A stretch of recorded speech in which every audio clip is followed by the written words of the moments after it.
शिवाय नमस्ते। भगवान थोड़ी ना कहेगा कि तू मेरे पास में आए तो मेरे चरण की रज लेकर जा। भगवान थोड़ी ना कहेगा कि मेरे पास में आकर तू ये लेकर जा।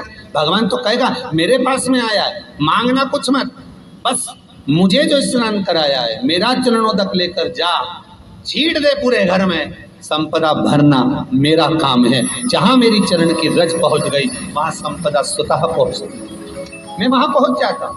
तो चरणों तक ले जा। पर लोग ले जाते हैं, पूजन करते, कलश भी उंडेलते, जल भी चढ़ाते, पर आते समय खाली लेकर आ जाते। भगवान को इतना बुरा लगता मेरे दरवाजे से खाली जाए, मुझे कितना बुरा लगेगा। जो आए वो भर कर जाए, भले 2 बूंद लेकर आओ, पर उसमें चरणों तक थोड़ा सा लेकर अवश्य। हमारी माताएं बड़ी प्रेम से कहती हैं, आप लोगों के मन में भी ये बात जरूर होगा, जितने लोग टीवी पर कथा सुन रहे हो, फेसबुक यूट्यूब पर श्रवण कर रहे हो, आपने भी सुना होगा, घर की जो माताएं होती है, कभी भी घर का रसोई घर का बर्तन जिसमें सब्जी बनाई है, 50 लोग अगर जिमने आ रहे हैं और कह दिया आज का निमंत्रण है, 50 लोगों का पार्टी है, ये है वो है, सुहागिल है या ब्राह्मण भोज है, तो वो जो खीर का पात्र होगा, जो बर्तन होगा, जो सब्जी का पात्र होगा, माँ उसको खाली जल्दी नहीं करती है। भले उसमें सब्जी थोड़ी ना थोड़ी पड़ी रहने देगी, जब तक सब जिम कर नहीं चले जाएंगे तब तक उसमें पटक कर रखेगी। क्यों? क्योंकि उसमें उसकी बरकत है। उसी तरह जल चढ़ाने के बाद हम जब लेकर आते हैं पात्र के अंदर, ये उसमें उसकी बरकत है। गर्ग संहिता में दूसरी चीज कही, उसको भी समझ लीजिए।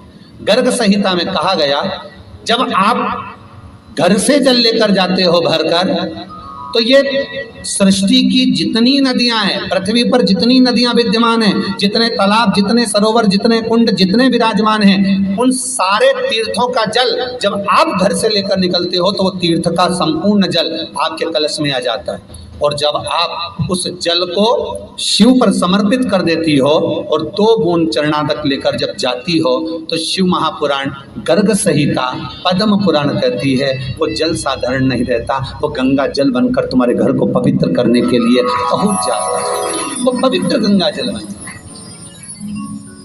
उसको लेकर प्रवेश कर, उसको लेकर पहुंच।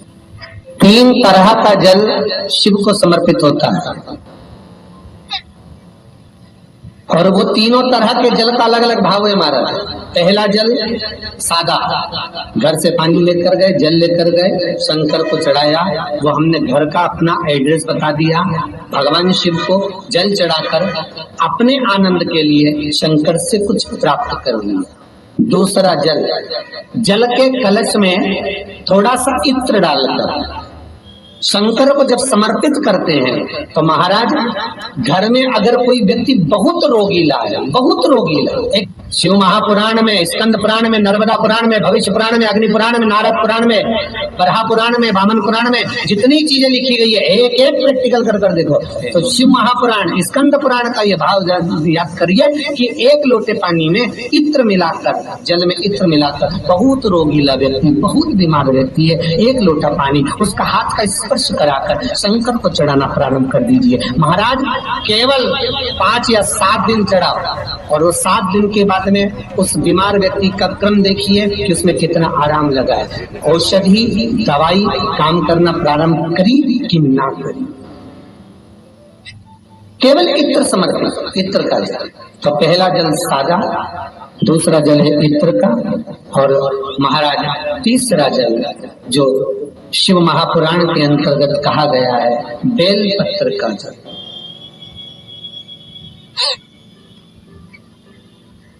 तीसरा जो जल है वो बेलपत्र का जल है। बेलपत्र का जल कैसा? तो महाराज शिव महापुराण की कथा कहती है कि जल के पात्र में एक बेलपत्र अंदर डालकर उस जल के पात्र को ले जाकर शिव को समर्पित करना, अर्थात अपनी मन की कामना भगवान शंकर से कह देना, केवल बेलपत्र के माध्यम, बोलना नहीं हमको कुछ, हमें कुछ कहना नहीं है, तीन तरह का जल का जो व्याख्यान वर्णन किया गया, एक सादा जल जो भगवान को कहा, आपने अपना एड्रेस बता दिया, आपने अपने मन का भाव बता दिया।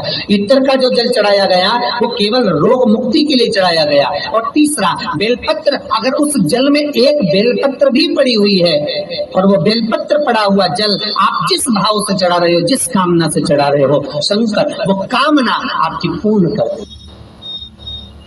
उनके लिए ये कथा कर रही। पितरों की 3 बेटियां, तीनों से गलती हो गई। आप शिव मंदिर में जाएं, कोई गलती ना हो, जल चढ़ाएं, मना नहीं, छींटा ना लगे, धीरे धीरे चढ़ाएं। और एक बात अच्छे से ध्यान में रखिएगा, शिव मंदिर से जब भी वापिस आए, जल चढ़ाकर अपना फर्ज पूरा अदा कर। फर्ज से मतलब